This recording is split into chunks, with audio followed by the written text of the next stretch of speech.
Hello बच्चों, आज हम देखेंगे क्लास ट्वेल्थ का मैथ्स और इसमें देखेंगे हम चैप्टर नंबर 2 जो कि है हमारा इनवर्स ट्रिग्नोमेट्रिक फंक्शन। देखिए बहुत इंपॉर्टेंट चैप्टर है और इस चैप्टर को बहुत ध्यान से समझना है और इसका पूरा इंट्रोडक्शन हम देखेंगे पूरे चैप्टर का और उसके बाद फिर हम इसके क्वेश्चन को सोल्व करेंगे, तब हमें आसानी रहेगी। तो देखिए सबसे पहला बात हमारी इनवर्स ट्रिग्नोमेट्रिक फंक्शन। तो सबसे पहले इनवर्स के बारे में पढ़ेंगे, फिर ट्रिग्नोमेट्रिक फंक्शन क्या होते हैं, फिर धीरे धीरे करके हम सब कुछ पढ़ेंगे। तो सबसे पहला है हमारा इन्वर्टिबल फंक्शन। देखिए इन्वर्टिबल जो फंक्शन होता है हमारा, वो कैसा फंक्शन होता है, a one one onto function is called an invertible function. एक फंक्शन जो कि हमारा वन वन और ऑन टू दोनों है, मतलब बाइजेक्टिव फंक्शन है। बाइजेक्टिव फंक्शन कौन से होते हैं, जो वन वन भी होता है ऑन टू भी होता है। तो ऐसा फंक्शन जो वन वन भी हो ऑन टू भी हो, यानी बाइजेक्टिव फंक्शन, ऐसा फंक्शन हमारा इन्वर्टिबल फंक्शन कहलाएगा। तो देखिए इससे पहला वाला जो चैप्टर था, चैप्टर नंबर 1 रिलेशन और फंक्शन, वहाँ पर हमने पढ़ा था कि ये वन वन फंक्शन क्या होता है या ऑन टू फंक्शन क्या होता है। हल्का सा थोड़ा सा यहाँ पर देख लेते हैं कि सपोज करिए y इक्वल एफ एक्स, मतलब y क्या है, एक फंक्शन है और ये फंक्शन है क्या हमारा 2x है। फंक्शन क्या किस तरह से डिफाइन है, 2x। इसका क्या मतलब हुआ, इसका मतलब ये हुआ कि अगर हम x की वैल्यू को 1 रखेंगे तो y की वैल्यू कितनी आएगी, या एफ एक्स की वैल्यू कितनी आएगी, 2 आ जाएगी। अगर 2 रखेंगे तो 4 आ जाएगी, 4 रखेंगे तो 6 आ जाएगी। इस तरह से हमारी ये वैल्यूज आ जाएंगी। तो देखिए हमारा ये क्या है, ये हमारा हो गया x और ये हो गया हमारा y या फिर एफ एक्स। 1 रखते हैं तो देखिए 2 आ जाएगी, 2 रखेंगे 4, 3 रखेंगे तो 6 आ जाएगी। तो देखिए वन वन फंक्शन कौन सा होता है, वन वन फंक्शन वो होता है जिसमें क्या है हमारा टू टू टू की प्री इमेज एक ही बन रही है, 4 की भी प्री इमेज एक ही बन रही है, इसी तरह से 6 की भी प्री इमेज एक ही बन रही है। तो इस तरह के फंक्शन हमारे वन वन होते हैं। और ऑन टू फंक्शन कौन सा होता है, अगर ये वाला वाई वाला जो है, अगर इसमें कुछ भी खाली ना रहे, मतलब सबकी प्री इमेज इसके अंदर मौजूद हो, तो ऐसा फंक्शन हमारा ऑन टू बन जाता है। और जब फंक्शन हमारा वन वन और ऑन टू दोनों हो तो फंक्शन हमारा बाइजेक्टिव कहलाता है। और जब फंक्शन हमारा बाइजेक्टिव होगा तो क्या होगा, फंक्शन हमारा इन्वर्टिबल होगा। तो चलिए अब हम देखेंगे कि ये जो हमारे ट्रिग्नोमेट्रिक फंक्शन हैं वो कौन कौन से होते हैं। तो देखिए f x equal sine x, cos x, tan x, cot x, ये सारे के सारे फंक्शन जो है हमारे, ये ट्रिग्नोमेट्रिक फंक्शन कहलाते हैं। लेकिन हम एक बात देखते हैं कि trigonometric functions are in general not one one onto. तो trigonometric function generally one one onto नहीं होते। जब ये function one one onto नहीं होंगे तो इनके इन्वर्स भी एग्जिस्ट नहीं करेंगे, तो इनके इन्वर्स एग्जिस्ट नहीं करने वाले। लेकिन अब हमें करना क्या है, अब देखिए सबसे पहले हम ग्राफ देखते हैं कि ये वन वन ऑन टू क्यों नहीं होते हैं, इन फंक्शन के बारे में देखते हैं। तो देखिए हमारा फंक्शन है साइन एक्स। साइन एक्स हमारा ये रहा और इसका हम ग्राफ देखेंगे ठीक से कि इसका ये ग्राफ क्या है।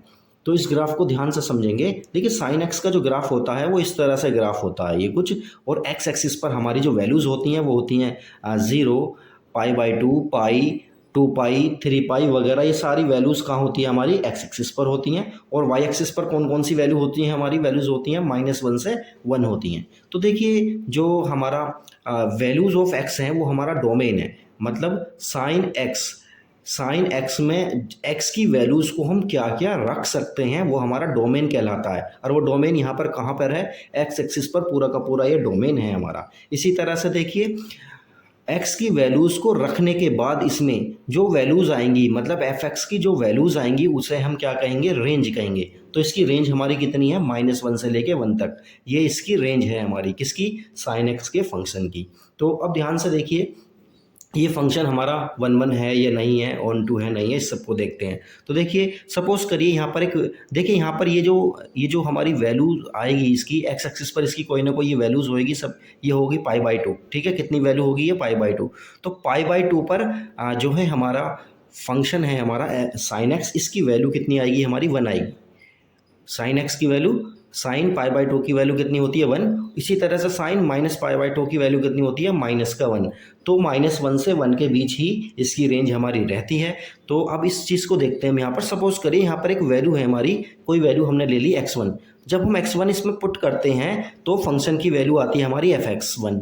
इसी तरह से देखिए ये वाली वैल्यू आई। इसी तरह से अब हम एक दूसरी वैल्यू और लेते हैं x2 वैल्यू लेने के बाद जब हम फंक्शन में रखते हैं तो उसकी वैल्यू आई हमारी fx2। अब ध्यान से देखिए इसकी वैल्यू हमारी x2 की वैल्यू हमारी ये वाली आएगी। इसी तरह से x1 की वैल्यू भी हमारी कहाँ आ रही है, ये आ रही है। अब ध्यान से देखिए ये दोनों वैल्यूज तो हमारी सेम है। इसका मतलब क्या हुआ कि फंक्शन हमारा 1 1 नहीं रहा। मतलब 1 1 क्यों नहीं रहा, fx1 मतलब x1 रखेंगे तो भी वही वैल्यू आ रही है, x2 रखेंगे तो भी वही वैल्यू आ रही है। तो फंक्शन हमारा कैसा बन गया, मैन इवन फंक्शन बन गया। इस चीज़ को हमने डिटेल में चैप्टर नंबर 1 में समझाया है, थोड़ा सा यहाँ समझ लीजिए बस। मतलब x1 रखेंगे तो भी वैल्यू वही आ रही है, x2 रखेंगे तो भी वैल्यू वही आ रही है। इसका मतलब क्या हुआ कि जो हमारा ये वाला पार्ट है, देखिए ध्यान से देखिए, मतलब ये वाले पार्ट की इस अकेले की 2 वैल्यूज़ आ रही हैं इसके अंदर, इसी तरह से इस अकेले की भी 2 वैल्यूज़ आ रही हैं। इसका मतलब क्या हुआ, फंक्शन हमारा मैन इवन हो गया। लेकिन अब ऑन टू के बारे में चेक कर लेते हैं। तो ऑन टू के बारे में देखेंगे तो देखिए यहाँ पर -1 के लिए देखिए यहाँ से लेके -1 से 1 के बीच जितनी भी वैल्यूज़ हैं, मतलब जितने भी रियल नंबर्स वैल्यूज़ हैं, वो सब की सब का कुछ ना कुछ प्री इमेज इसके अंदर हमारी मिल जाएगी। तो देखिए -1 के लिए यहाँ पर ये रही, इसी तरह से यहाँ पर कोई वैल्यू लेंगे उसके लिए ये रही, यहाँ वैल्यूज़ लेंगे उसके लिए ये रही, इसी तरह से ऊपर वाले साइड में भी ये रही, ये सारी वैल्यूज़ हमारी हैं। इसका मतलब क्या, फंक्शन तो हमारा ऑन टू है, लेकिन फंक्शन हमारा मैन इवन है और ऑन टू है, इसलिए बाइजेक्टिव तो नहीं होगा फंक्शन। तो इसके लिए देखिए हमें क्या करना है, अब इसको ध्यान से समझिए। ये हमारा ग्राफ है साइन एक्स का। तो हम क्या करेंगे, इसकी जो डोमेन है इसको क्या कर देंगे, हम रेस्ट्रिक्ट कर देंगे। रेस्ट्रिक्ट का क्या मतलब है, उसको डोमेन को हमने क्या कर दिया, फिक्स कर दिया कि यहाँ से लेके यहाँ तक ही हम डोमेन लेने वाले हैं। तो देखिए -π/2 से π/2 तक हमने इतनी इसकी डोमेन ले ली। जब इतनी इसकी डोमेन लेंगे तो फंक्शन हमारा कैसा बन जाएगा, 1 बन जाएगा और ऑन टू भी बन जाएगा। तो देखिए फंक्शन हमारा ऑन टू तो था ऑलरेडी, बस 1 के लिए चेक कर लेते हैं। तो देखिए जब अगर हम -π/2 वैल्यू लेंगे तो उसके लिए वैल्यू ये आएगी। इसी तरह से देखिए वैल्यू कुछ और लेंगे तो उसके लिए कुछ और वैल्यू आएगी। इसी तरह से क्या है, हमारा पूरे के पूरे फंक्शन में हमारा एक के लिए एक ही वैल्यू आएगी। तो फंक्शन हमारा कैसा बन जाता है, ये 1 बन जाता है। जब फंक्शन 1 और ऑन टू बन जाता है तो अब ये जो है फंक्शन हमारा इन्वर्टेबल भी बन जाएगा। अब हम क्या करेंगे, देखिए ये वाली वैल्यू हम ले सकते हैं। तो अब देखिए डोमेन हम यहाँ से लेके यहाँ तक भी तो ले सकते हैं। यहाँ से लेके यहाँ तक जब डोमेन लेंगे तो यहाँ पर भी फंक्शन हमारा 1 और ऑन टू रहेगा। लेकिन इसी तरह से देखिए कोई और हम डोमेन लेंगे तब भी हमारा फंक्शन क्या रहेगा, 1 ऑन टू रहेगा। लेकिन इस तरह से तो देखिए सभी के आंसर में बड़ी प्रॉब्लम होगी, सभी का आंसर यूनिक नहीं आएगा। कोई यहाँ से लेके यहाँ तक लेगा, कोई यहाँ से लेके यहाँ तक लेगा, कोई माइनस वाली साइड में लेगा, कोई प्लस वाली साइड में लेगा। इस तरह से ये तो इनफाइनाइट टाइम तक चलता रहेगा। तो हमारा आंसर फिक्स नहीं आएगा, सभी का आंसर अलग अलग आएगा। इसलिए क्या हुआ, सभी लोगों ने फिक्स किया कि डोमेन जो भी हमें लेनी है, रिस्ट्रिक्टेड डोमेन हमें यहाँ से लेके यहाँ तक लेनी है। -π/2 से π/2 के बीच ही हमें डोमेन को लेना है। तो अब देखिए the sine function restricted to any of the interval हम कोई सा भी ले सकते थे, लेकिन वो इंटरवल हमारा फिक्स कर दिया गया। कितना इंटरवल हमें लेना है, -π/2 से π/2 के बीच ही हमें लेना है। In each case the function is 1 and onto hence bijective and range is -1 to 1। मतलब हर केस में क्या होगा, हमारा फंक्शन 1 ऑन टू रहेगा और उसकी जो रेंज रहेगी -1 से 1 के बीच रहेगी, लेकिन डोमेन हमारा चेंज होता रहेगा। लेकिन इसलिए किया ये गया कि इसको हमने फिक्स कर दिया है, रिस्ट्रिक्ट कर दिया है कि -π/2 से π/2 के बीच ही हम क्या लेंगे, डोमेन को लेंगे। तो इस डोमेन को क्या कहते हैं, रिस्ट्रिक्टेड डोमेन कहेंगे। अब देखिए इस डोमेन के बारे में बात करते हैं। तो ये डोमेन जो है ना हमारा, the branch -π/2 to π/2 is called the principal value branch. ये वैल्यू ब्रांच जो है हमारी, जो हमने रिस्ट्रिक्ट कर दी है, इसको क्या कहते हैं हम, प्रिंसिपल वैल्यू ब्रांच कहते हैं। And the value belonging to that, और इससे जो वैल्यू बिलोंग करेंगी उनको क्या कहेंगे, हम प्रिंसिपल वैल्यू कहेंगे। तो ये चीज़ समझ में आ गई हमारे, क्योंकि हमने इसको रेस्ट्रिक्ट नहीं करेंगे तो फंक्शन हमारा 1 नहीं रहेगा, और रेस्ट्रिक्ट करने के बाद अगर हम फिक्स नहीं करेंगे कि हमें यही वाला डोमेन लेना है, तो इस तरह से तो हमारा सभी के लिए आंसर चेंज आएगा और ये बड़ी प्रॉब्लम वाली बात होगी। तो ये अब हमने फिक्स कर दिया, जितने भी बुक्स होंगी, जितने भी बुक्स वगैरह सब होंगी, सब में क्या होगा, ये रेंज हमारी, ये जो डोमेन होगी हमारी -π/2 से π/2 के लिए ही रहेगी, और इसे रेस्ट्रिक्टेड डोमेन बोलेंगे, और इसको क्या बोलते हैं, प्रिंसिपल वैल्यू ब्रांच बोलते हैं। तो चलिए अब आगे देखते हैं। अब देखिए inverse of the sine function. Sine function का इन्वर्स जो होगा उसे इस तरह से लिखते हैं, साइन इन्वर्स एक्स। और इसे किस तरह से हम कोल्ड करेंगे, साइन इन्वर्स एक्स, इसे इस तरह से बोला जाएगा, साइन इन्वर्स एक्स। तो फंक्शन है हमारा f(x) equal sign inverse x. और इस चीज़ को देखिए ध्यान से देखिए, मतलब क्या है, मतलब ये है, हम देखिए डोमेन इसके क्या आ जाएगी, -1 से 1, और इसकी रेंज कितनी आ गई है, -π/2 से π/2।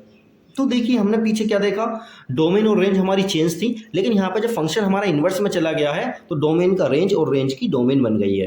अब देखिए ध्यान से कि अब इस फंक्शन का हमें करना क्या है, इस फंक्शन का हमें ग्राफ बनाना है। तो देखिए अभी हम जो ग्राफ बना रहे थे, वो जो ग्राफ था हमारा, देखिए जो है हमारी एक्स एक्सिस पर, तो देखिए हमारी एक्स एक्सिस पर हमारी 0, π, 2π वगैरह आ रही हैं, और वाई एक्सिस पर आ रही है हमारी -1 से 1 आ रही हैं। तो इसी चीज़ को इन्वर्स वाले फंक्शन में चेंज कर देंगे। तो वाई एक्स जो एक्स एक्सिस है उस पर तो हमारी -1 से 1 आ जाएगी, एक्स एक्सिस पर हमारी -1 से 1 आ गई है, और वाई एक्सिस पर हमारी -π/2 से π/2 हमारी पहुंच गई है। तो देखिए फंक्शन है हमारा f x equal sine inverse x, इसकी डोमेन हो गई है हमारी -1 से 1 और रेंज हो गई है हमारी -π/2 से π/2। क्योंकि जो हमारा फंक्शन होता है और जो इन्वर्स फंक्शन होता है इनमें क्या होता है, डोमेन और रेंज एक दूसरे में चेंज हो जाती हैं। इसी तरह से देखिए ये चीज़ बहुत इंपॉर्टेंट है, इन चीज़ को बड़ा ध्यान में रखना है हमें, क्योंकि डोमेन और इसकी जो रेंज है इन्हीं की हेल्प से हम क्या करेंगे, अपने क्वेश्चन को सोल्व करेंगे। तो ये चीज़ हमें पता होना चाहिए कि साइन इनवर्स जो फंक्शन है हमारा उसकी डोमेन और रेंज क्या होती है, इसी के अकॉर्डिंग हमारे सारे क्वेश्चन सोल्व होंगे। तो देखिए अब हम कोस वाला देखते हैं कि कोस इनवर्स जो फंक्शन है हमारा उसका जो ग्राफ आएगा वो किस तरह से ग्राफ आएगा। तो देखिए ग्राफ हमारा कहाँ से शुरू हो रहा है, ये हो रहा है देखिए ये जो इसकी डोमेन होगी ग्राफ की होगी -1 से 1। तो डोमेन हमारी कितनी है, हमारी -1 से 1 के बीच हमारी डोमेन होगी, और इसकी जो रेंज हो रही है, रेंज कहाँ से कहाँ तक रहेगी इसकी, 0 से लेकर, देखिए वाई एक्सिस पर 0 है तो ये 0 हो गया, 0 से लेके कहाँ तक जा रहा है हमारा, पाई तक जा रहा है। तो इसकी डोमेन और रेंज ये भी हमें याद रखनी है, क्योंकि हमारे जो क्वेश्चंस हैं वो इसी के अकॉर्डिंग सोल्व होंगे। इसी तरह से अब हम देखते हैं 10 वाला देखते हैं। तो देखिए 10 वाले में क्या है, एफ एक्स इक्वल कितना है हमारा 10x है, और ध्यान से देखिए डोमेन इसकी रियल नंबर है, इसकी डोमेन क्या होगी, रियल नंबर, मतलब रियल नंबर में कुछ भी हम पुट कर सकते हैं। लेकिन इसकी जो रेंज आएगी -π/2 से π/2 के बीच आएगी। तो देखिए ये फंक्शन हमारा कुछ इस तरह से रहेगा, ये जो है देखिए फंक्शन हमारा, देखिए π/2 को ये छुएगा नहीं, बात समझ रहे हैं ना, π/2 को ये टच नहीं करेगा, π/2 के करीब से गुजरता चला जाएगा। इसी तरह से -π/2 को भी ये टच नहीं करेगा, बल्कि इस तरह से चला जाएगा। तो ये ओपन ब्रैकेट है, ये ओपन ब्रैकेट है, मतलब रेंज हमारी -π/2 से π/2 के बीच रहेगी, ना तो π/2 होगी माइनस में, ना ही प्लस के π/2 होगी, बल्कि इन दोनों के बीच रहेगी। ये ओपन ब्रैकेट है, ये क्लोज ब्रैकेट नहीं है। तो ये वाला हमारा ग्राफ हो जाएगा। तो tan इनवर्स की जो डोमेन है वो रियल नंबर है, और इसकी जो रेंज है -π/2 से π/2 है। इसी तरह से हम कोट वाले फंक्शन को देखते हैं। तो देखिए कोट वाले फंक्शन में क्या है हमारा, कोट इनवर्स एक्स, और इसका भी ग्राफ देखिए कुछ इस तरह से होगा हमारा, और इसकी जो रेंज होगी, डोमेन होगी हमारी ऑल रियल नंबर होगी, और रेंज है हमारी 0 से लेकर पाई तक। तो देखिए 0 से लेकर पाई तक हमारा ये फंक्शन जाएगा। तो इसी तरह से हम इसकी रेंज को देख लेते हैं। तो देखिए फंक्शन जो है हमारा, देखिए पाई को टच नहीं करेगा, ये पाई से गुजरता चला जाएगा। इसी तरह से देखिए 1 को, ये 0 को टच नहीं करेगा, 0 से पास होता हुआ चला जाएगा। ये इस तरह से हमारा जो है कोट इनवर्स की जो रेंज होगी हमारी वो होगी 0 से पाई, और डोमेन इसकी ऑल रियल नंबर रहेगी। इसी तरह से देखिए हम ये वाले फंक्शन को देखते हैं, कोसेक वाले को। तो कोसेक इनवर्स का जो फंक्शन होगा, इसकी जो डोमेन होगी रियल नंबर होगी, और रियल नंबर में क्या नहीं हो सकता, -1 से 1 नहीं होगा, -1 से 1 इसके अंदर नहीं आएगा, बाकी सब इसके अंदर आएगा। तो देखिए इसका जो डायग्राम है, ग्राफ है, वो इसी तरह से होगा। तो देखिए ग्राफ हमारा कहाँ से शुरू हो रहा है, 1 से शुरू हो रहा है, ठीक है ना, 1 से लेके और ये इधर नंबर चले जाएंगे। इसी तरह से देखिए यहाँ पर -π/2 से लेके और इधर नंबर चले जाएंगे। ये रेंज इसकी आ जाएगी -π/2 से π/2। इसमें 0 एक्सक्लूड रहेगा, मतलब 0 इसके अंदर नहीं आएगा, क्योंकि 0 इसके अंदर आ जाएगा तो ये इनडिटरमिनेट फॉर्म बन जाएगी, जो कि पॉसिबल नहीं है। तो हम क्या करेंगे, इस तरह से इसका कोस इनवर्स का ग्राफ होगा, और इसकी डोमेन और रेंज याद रखने वाली बात है, क्योंकि इसके बिना काम चलने वाला नहीं है। चलिए अब आगे देखते हैं हम।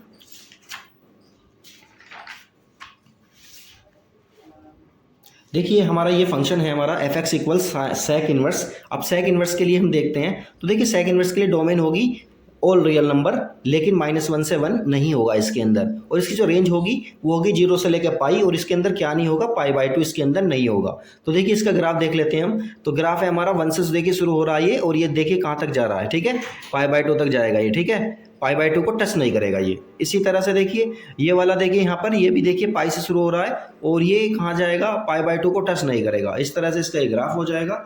तो ये सेक हो गया हमारा, और ये सारे के सारे हमारे 6 के 6 ट्रिग्नोमेट्रिक इनवर्स ट्रिग्नोमेट्रिक फंक्शन के हमने ग्राफ देखे, डोमेन देखे और रेंज देखे। अब देखिए हम एक क्वेश्चन को सोल्व करते हैं। देखिए क्वेश्चन हमारा क्या है, देखिए इसकी हम टेबल भी बना सकते हैं, जो कि हमारी रेंज और ये डोमेन आया है, सभी के लिए हम एक टेबल तैयार कर सकते हैं। तो उस टेबल को आप जो है अच्छे से याद कर लेना। या फिर इस तरह से जैसे मैंने बताया इस तरह से भी याद किए जा सकते हैं, क्योंकि क्वेश्चन सोल्व करने में ये बहुत काम आने वाले हैं। चलिए अब हम क्वेश्चन को देखते हैं। Question number 1, find the principal values of the following. ये जो हमारा साइन इनवर्स -1/2 है, इसकी हमें प्रिंसिपल वैल्यू बतानी है। तो देखिए किस तरह से करेंगे इसे सोल्व। तो हम जानते हैं इसकी प्रिंसिपल वैल्यू रेंज क्या होती है, -1 से 1, -π/2 से π/2 होगी। तो let principal value branch of sine inverse. Sine inverse की जो प्रिंसिपल वैल्यू ब्रांच है हमने उसको क्या मान लिया, x मान लिया है। तो अब ध्यान से देखिए साइन x हमारा कितना आ जाएगा, -1/2 आ जाएगा, क्योंकि इधर जाएगा। इस तरह से देखते हैं हम क्या करते हैं। तो ये आ गया हमारा साइन इनवर्स x इक्वल -1/2। लेकिन अब ध्यान से देखिए साइन इनवर्स की वैल्यू है -1/2, और देखिए 1/2 साइन में किसकी वैल्यू होती है, π/6 की वैल्यू होती है। तो ये आ गया -π/6। अब हमें एक चीज़ ध्यान में देखनी है कि सबसे पहले तो हमें देखना है कि साइन जो है हमारा वो माइनस में कौन कौन से क्वाड्रेंट में आता है। तो साइन माइनस के क्वाड्रेंट कौन कौन से में आता है, थर्ड क्वाड्रेंट में आता है और फोर्थ क्वाड्रेंट में आता है, ये माइनस में आता है। लेकिन इसकी रेंज कितनी है, -π/2 से π/2 के बीच, मतलब इसी रेंज में ये काम करेगा। तो इसका आंसर कौन से वाले आना चाहिए, इस वाले में आना चाहिए। लेकिन चलिए देखते हैं इसको सोल्व करेंगे। तो देखिए साइन की वैल्यू हमारी माइनस में कौन कौन से, देखिए इस वाले क्वाड्रेंट में पहुंचाने के लिए इसमें क्या करेंगे, पाई प्लस करेंगे। तो पाई प्लस थीटा करते हैं साइन को, तो माइनस के थीटा साइन थीटा आता है। इसी तरह से जो है हम, तो देखिए इसी तरह से हम देखेंगे साइन, अब इस वाले क्वाड्रेंट में हमें पहुंचाना है। तो इसमें क्या करेंगे, 2π माइनस थीटा, ये भी माइनस के साइन थीटा आएगा, और साइन माइनस थीटा भी माइनस का साइन थीटा आता है। अब देखिए सारी वैल्यूज़ को अब हम अपने इसमें पुट करेंगे। तो देखिए साइन एक्स कितना आ जाएगा, साइन पाई प्लस π/6। इसी तरह से देखिए साइन 2π माइनस π/6, इसी तरह से साइन -π/6 लिखेंगे। तो देखिए इसकी वैल्यू कितनी आएगी, 7π/6 आ जाएगी। इसकी वैल्यू आएगी हमारी 11π/6, और इसकी वैल्यू आएगी हमारी माइनस के π/6। तो x की वैल्यूज जो आई हमारी 7π/6, 11π/6, तो 7π/6, 11π/6 ये इसकी वैल्यूज आ जाएंगी। ये वैल्यूज आई और इसकी वैल्यू आई हमारी माइनस के π/6। अब ध्यान से देखिए इनको हमने वैसा कन्वर्ट कर लिया है थोड़ा सा समझने के लिए, कि ये जो वैल्यू आएगी सोल्व करने के बाद ये आएगी 210, ये आएगी 330, ये आएगी माइनस का 30। तो अब हमें ये चीज़ देखनी है कि प्रिंसिपल रेंज इसकी कितनी थी, माइनस के 90 से, मतलब -π/2 से π/2 थी। तो उसे लिख सकते हैं -90 से 90 के बीच थी। तो ध्यान से देखिए ये वाली तीनों वैल्यूज़ जो x की वैल्यूज़ आई हैं, इनमें कौन सी वैल्यूज़ ऐसी है जो इस वाली रेंज में लाई कर दी है। तो देखिए 210 तो बहुत ज़्यादा हो जाएगा, 330 भी ज़्यादा है, तो माइनस का 30 इन दोनों के बीच लाई करता है। तो x की जो वैल्यू आएगी, मतलब जो प्रिंसिपल वैल्यू आएगी इसकी हमारे क्वेश्चन की, वो कितनी आएगी, माइनस का 30, या फिर उसे लिख सकते हैं माइनस का π/6। तो ये इसका आंसर हो जाएगा। तो चलिए आगे देखते हैं। देखिए हमारा एक क्वेश्चन है नेक्स्ट, साइन इनवर्स 1/√2। तो range of principal value branch of sine inverse is -π/2। तो इसको ना हमने किसके इक्वल मान लिया है, थीटा के इक्वल मान लिया है। जब थीटा के इक्वल मानेंगे तो आगे देखिए क्या हो जाएगा हमारा, आगे हो जाएगा साइन थीटा। तो साइन थीटा हमारा कितना आया, साइन थीटा आया हमारा माइनस, साइन थीटा आ गया हमारा 1/√2। अब ध्यान से देखिए साइन थीटा इक्वल है हमारा √2। अब देखिए 1/√2 किसकी वैल्यू होती है, ये तो 45 की वैल्यू होती है। तो इसको क्या लिखेंगे हम, साइन π/4। तो साइन π/4 हमने लिख लिया है। अब हम एक चीज़ ध्यान से देखेंगे, क्या π/4 हमारा इस रेंज में लाई करता है, हाँ π/4 तो इस रेंज में लाई करता है। तो सीधी सीधी इसकी वैल्यू कितनी हो जाएगी, π/4 हो जाएगी। तो ये सिंपल रहा हमारा। इसी तरह से देखिए कोस इनवर्स माइनस का 1/√2। तो इसके लिए देखिए हमें क्या करना होगा, इसकी प्रिंसिपल वैल्यू ब्रांच कितनी होती है, पाई, 0 से लेकर पाई होती है। और जब 0 से लेकर पाई इसकी वैल्यू होती है, तो देखिए हम इसमें क्या करेंगे, सपोज करिए हमने थीटा के इक्वल रख लिया ऐसा है, तो कोस थीटा हमारा कितना है, माइनस का 1/√2। अब कोस में 1/√2 किसकी वैल्यू होती है, π/4 की वैल्यू होती है। अब कोस हमारा माइनस में कौन कौन से क्वाड्रेंट में होता है, तो कोस जो हमारा माइनस में होता है वो होता है सेकंड क्वाड्रेंट में और थर्ड क्वाड्रेंट में। तो सबसे पहले हम इसे सेकंड क्वाड्रेंट में बनाने की कोशिश करेंगे। तो कोस पाई माइनस थीटा, माइनस का कोस थीटा आ जाएगा। इसी तरह से कोस पाई प्लस थीटा माइनस का कोस थीटा आ जाएगा। अब इन दोनों को ही सोल्व करेंगे। तो देखिए क्या करेंगे हमने किया कोस पाई माइनस π/4, और इसी तरह से कोस पाई प्लस π/4, इसे सोल्व करेंगे तो ये आ गया हमारा 3π/4। इस वाले को सोल्व करेंगे तो ये आ गया हमारा 5π/4। अब हम एक चीज़ ध्यान से देखेंगे तो देखिए एक्स की वैल्यू हमारी कौन कौन सी आई है। एक्स की वैल्यू आई हमारी थीटा इक्वल 3π/4, 5π/4। अब इन दोनों में कौन सा ऐसा है जो इस वाली रेंज में हमारा लाई कर रहा है। जीरो से लेकर पाई वाली रेंज में हमारा ये तो ज़्यादा हो जाएगा, तो जीरो से लेकर पाई वाली रेंज में हमारा कौन सा लाई कर रहा है, ये वाला। तो आंसर इसका कितना हो जाएगा, थीटा इक्वल 3π/4 इसका आंसर हो जाएगा। तो इस तरह से हम क्वेश्चन को सोल्व कर सकते हैं। जब 2-4 क्वेश्चन हम करेंगे तो प्रैक्टिस हमारी अच्छे से हो जाएगी और आसानी के साथ फिर हम सोल्व कर सकते हैं। ये नोट्स आप अपनी नोटबुक में बना सकते हैं और वीडियो को पॉज करके आप अपनी नोट्स बनाइए। बहुत ही अच्छे नोट्स बनाए हैं और इस तरह से आपको बहुत फ़ायदा होगा, बहुत ज़्यादा फ़ायदा होने वाला है मतलब। चलिए नेक्स्ट क्वेश्चन हम देखते हैं, कोस इनवर्स √3/2। तो इसको ध्यान से देखेंगे हम। Principal value range of cos inverse की कितनी होती है, 0 से पाई होती है। अब देखिए ध्यान से, हमने इसको थीटा के इक्वल मान लिया तो कोस थीटा हमारा कितना हो जाएगा, √3/2 हो गया। तो कोस थीटा की वैल्यू कितनी आई, कोस π/6, क्योंकि कोस π/6 की वैल्यू होती है √3/2। अब इस चीज़ को हम यहाँ देखेंगे, क्या ये π/6 जो है हमारा 0 से पाई वाली रेंज में लाई करता है ये। तो थीटा की वैल्यू डायरेक्टली कितनी हो जाएगी, π/6 हो जाएगी। इसी तरह से अब हम इसकी प्रॉपर्टीज़ देखेंगे। प्रॉपर्टीज ऑफ इनवर्स फंक्शन की कुछ प्रॉपर्टीज़ हैं और मतलब ये फॉर्मूले हैं, ऐसा समझ लीजिए। इनको बड़े ध्यान से आपको लिखना है, याद करना है।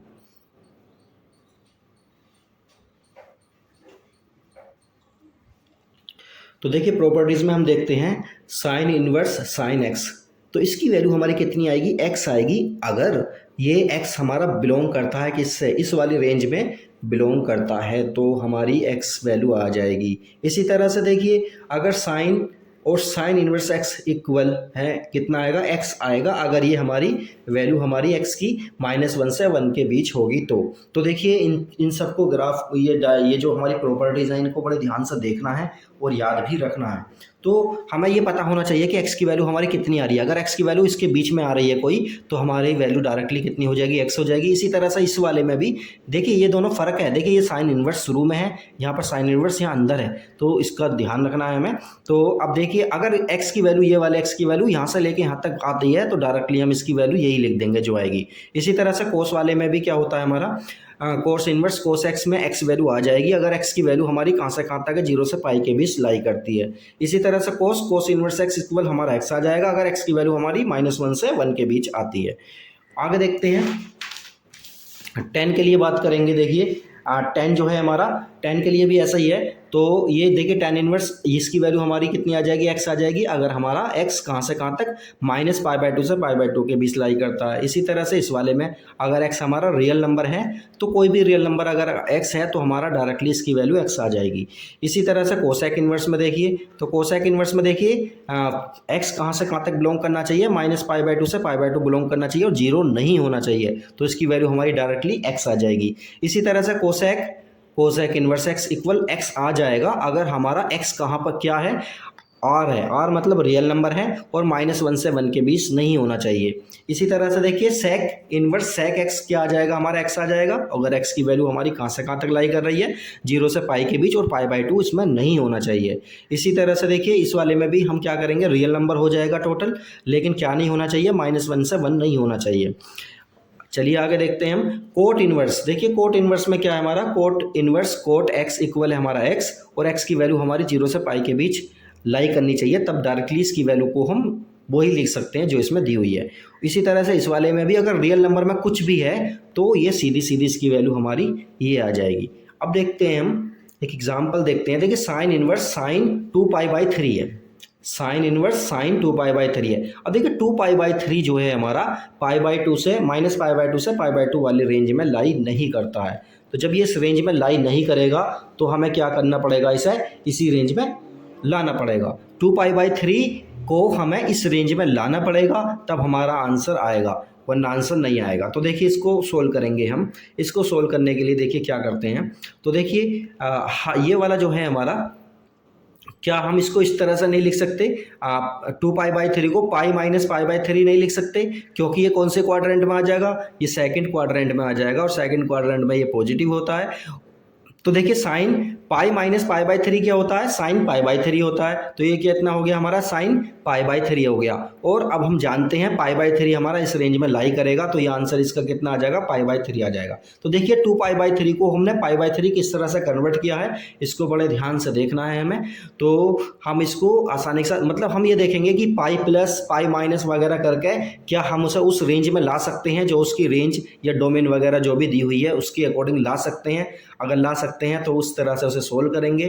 तो हमने इसे 2π/3 को हमने लिखा पाई माइनस π/3। तो हम जानते हैं साइन पाई माइनस π/3 या साइन पाई माइनस थीटा क्या होता है, साइन थीटा होता है। तो इसलिए इसकी वैल्यू कितनी आ जाएगी, साइन π/3 आ जाएगी। और अब हम जानते हैं ये वाली चीज़ इसकी रेंज में लाई करती है। जब ये वाली चीज़ इसकी रेंज में लाई करेगी तो डायरेक्टली इसकी वैल्यू को हम x लिख सकते हैं, x मतलब π/3 लिख सकते हैं। इसी तरह से देखिए और दूसरा क्वेश्चन सोल्व करते हैं हम। तो देखिए कोस वाला क्वेश्चन को हम सोल्व करेंगे। तो ये कोस वाला जो क्वेश्चन है हमारा, तो ये कोस वाले क्वेश्चन को हम देखिए किस तरह से सोल्व करेंगे। देखिए यहाँ पर हमारा कोस इनवर्स कोस पाई 5π/4 है। अब हम जानते हैं 5π/4 हमारा 0 से लेकर पाई में लाई नहीं करता, तो इसकी वैल्यू को हम डायरेक्टली ये नहीं लिख सकते। जब डायरेक्टली ये नहीं लिख सकते तो हम इसको क्या करेंगे, इसको हम इस रेंज में बनाने की कोशिश करेंगे, 0 से लेकर पाई वाली रेंज में बनाएंगे। तो अब देखिए ध्यान से, कोस जो है हमारा, इसको हम ऐसे नहीं लिख सकते पाई प्लस π/4, हाँ इसको इस तरह से लिखा जा सकता है। अब हम एक चीज जानते हैं, कोस पाई प्लस π/4 यानी कोस पाई प्लस थीटा क्या होता है, माइनस का कोस थीटा होता है। तो ये कितना आ जाएगा, माइनस का कोस π/4 आ जाएगा। अब देखिए अब इसको हम क्या करेंगे, कोस जो है हमारा माइनस में कौन से क्वाड्रेंट में होता है, कोस हमारा माइनस में सेकंड क्वाड्रेंट में होता है। तो अब इसे हम सेकंड क्वाड्रेंट में पहुंचाने की कोशिश करेंगे। तो इसे क्या लिखेंगे हम, कोस पाई माइनस π/4। अब कोस पाई माइनस π/4 क्या होता है हमारा, इसकी वैल्यू को हम डायरेक्ट लिख देंगे, कितनी आ जाएगी, 3π/4 आ गई। तो इसकी जो वैल्यू आई है, अब देखिए ये वाली चीज़ इसकी रेंज में है, 0 से लेकर पाई की रेंज में ये हमारा है। तो डायरेक्टली अब इसकी वैल्यू कितनी आ जाएगी, इस पूरे की वैल्यू आ जाएगी 3π/4 आ जाएगी। तो देखिए यहाँ पर हमने 2 स्टेप किए हैं। पहला स्टेप था हमारा इसको इस फॉर्म में लिखना, और इस फॉर्म में लिखने के बाद हम जानते हैं कि पाई प्लस थीटा क्या होता है, कोस पाई प्लस थीटा होता है, माइनस का कोस थीटा होता है। तो ये आ गया हमारा। अब ये हमारा माइनस में कोस कौन से क्वाड्रेंट में होता है, सेकंड क्वाड्रेंट में होता है, क्योंकि 0 से लेकर पाई हमारा सेकंड क्वाड्रेंट में ही आएगा। तो देखिए हमने इसे को क्या लिख दिया, पाई माइनस π/4 लिख दिया। अब इसको जब हम सोल्व करेंगे तो ये आ गया हमारा 3π/4। हम जानते हैं कि 3π/4 हमारा इस रेंज में लाई करता है, तो हमारा आंसर डायरेक्टली ये आ जाएगा।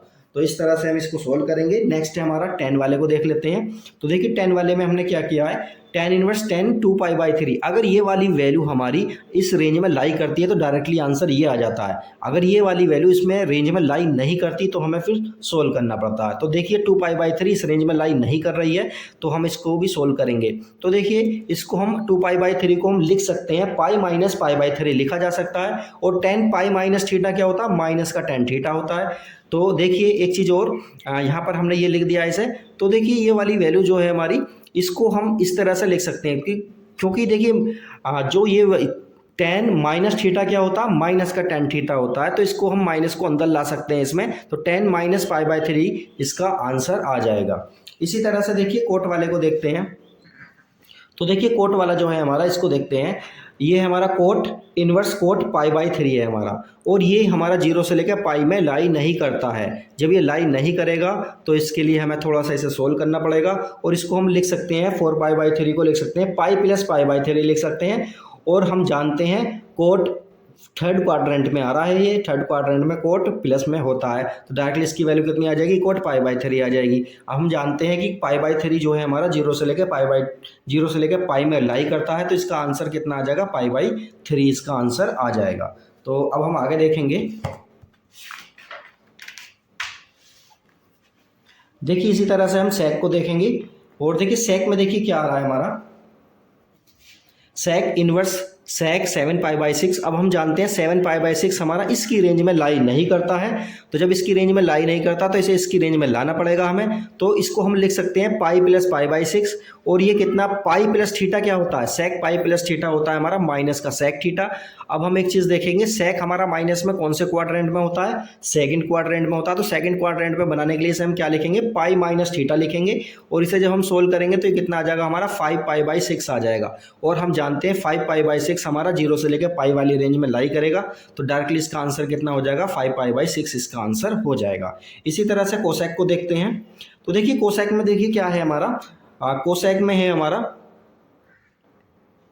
कोसेक में है हमारा 3π/4। अब ये 3π/4 माइनस के π/2 से π/2 वाली रेंज में लाई नहीं करता है, तो लाई नहीं करता तो इस रेंज में इसे लाना पड़ेगा। तो देखिए इसमें क्या करेंगे, हम इसे लिख सकते हैं पाई माइनस π/4, और ये पाई कोसेक पाई माइनस थीटा क्या होता है, कोसेक थीटा होता है, तो कोसेक π/4 आ जाएगा।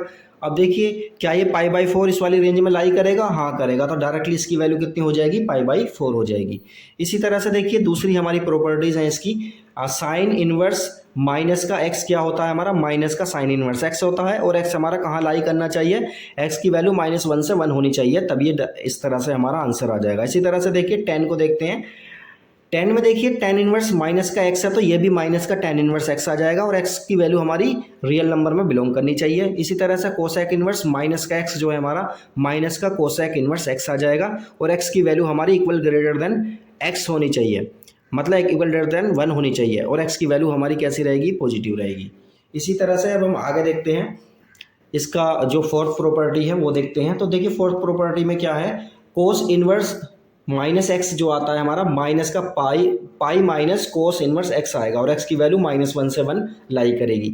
इसी तरह से सेक इनवर्स माइनस एक्स जो है, तो देखिए ये भी इतना ही आएगा हमारा, pi minus sec inverse x, और एक्स की वैल्यू हम देख रहे हैं इक्वल ग्रेटर देन x1 आ जाएगी। इसी तरह से कोट इनवर्स माइनस एक्स को क्या लिखेंगे, pi minus cot inverse x लिखेंगे, और एक्स की वैल्यू हमारी ऑल रियल नंबर बिलोंग करेगी। इसी तरह से देखिए इसकी तीसरी प्रॉपर्टी है हमारी, तीसरी प्रॉपर्टी हमारी क्या है, sine inverse x plus cos inverse x को हम लिखेंगे π/2, और एक्स बिलोंग करेगा -1 से 1। इसी तरह से ten inverse x plus cot inverse x को हम लिखेंगे π/2, और इसकी एक्स की वैल्यू हमारी रियल नंबर में बिलोंग करेगी। इसी तरह से देखिए हम कोसेक इनवर्स एक्स को देखेंगे, cosec inverse x plus sec inverse x equal है हमारा π/2, और एक्स की वैल्यू इक्वल ग्रेटर देन 1 होगी हमारी। इसी तरह से देखिए फोर्थ प्रॉपर्टी है, और ये हमारी प्रॉपर्टी हमारे ये फॉर्मूले भी हैं, इनको हमें बड़े ध्यान से देखना है। तो चलिए अब हम देखिए फोर्थ प्रॉपर्टी को देखते हैं, tan inverse x plus tan inverse y, इसको क्या लिखेंगे, tan inverse x plus y upon 1 minus x y, और एक्स वाई हमारा <1 होना चाहिए तभी ये होगा। इसी तरह से देखिए tan inverse x minus tan inverse y, फॉर्मूले बिल्कुल सेम है, ऊपर माइनस आ जाएगा नीचे प्लस आ जाएगा, और एक्स वाई की वैल्यू ग्रेटर देन -1 होगी। इसी तरह से देखिए 2 टेन इनवर्स एक्स, इसके देखिए 3 फॉर्मूले होते हैं, इन 3 फॉर्मूलों को बड़ा ध्यान से देखना है। एक तो होता है इसका 2 टेन इनवर्स एक्स का टेन की फॉर्म में होता है, एक साइन की फॉर्म में होता है, एक कोस की फॉर्म में होता है। तो 2 टेन इनवर्स एक्स इक्वल है हमारा tan inverse 2x upon 1 minus x square, और x जो है मोड ऑफ x हमारा <1 रहेगा। इसी तरह से देखिए 2 टेन इनवर्स एक्स साइन की फॉर्म में क्या हो जाएगा, sign inverse 2x upon 1 plus x square. तो देखिए ये फॉर्मूले बिल्कुल सेम है, बस यहाँ पर माइनस आ रहा है टेन की फॉर्म में, और साइन की फॉर्म में ये वाला प्लस आता है। इसी तरह से देखिए 2 टेन इनवर्स एक्स इक्वल आएगा हमारा cos inverse 1 minus x square upon 1 plus x square आ जाएगा। इसी तरह से देखिए जो हमारा एक्स की वैल्यू है हमारी इक्वल ग्रेटर देन 0 रहेगा।